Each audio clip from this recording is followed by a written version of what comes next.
أعوذ بالله من الشيطان الرجيم.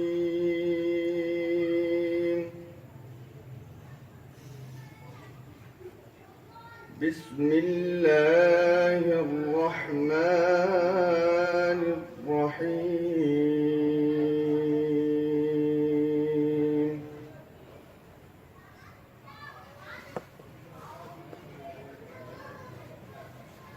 الحمد لله رب العالمين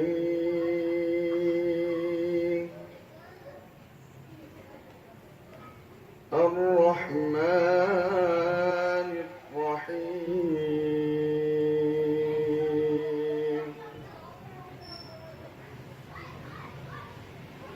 مالك يوم الدين. إياك نعبد وإياك نستعين.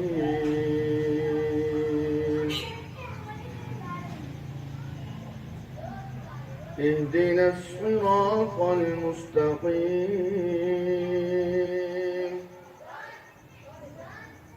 صراط الذين أنعمت عليهم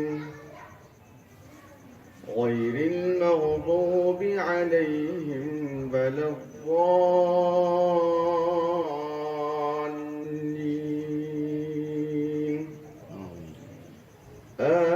آمين. قال الله تبارك وتعالى: إن الله وملائكته يصلون على النبي يا أيها الذين آمنوا صلوا عليه وسلموا تسليما. اللهم صل على محمد وعلى آل محمد كما صليت على إبراهيم وعلى آل إبراهيم إنك حميد مجيد. اللهم بارك على محمد وعلى آل محمد كما باركت على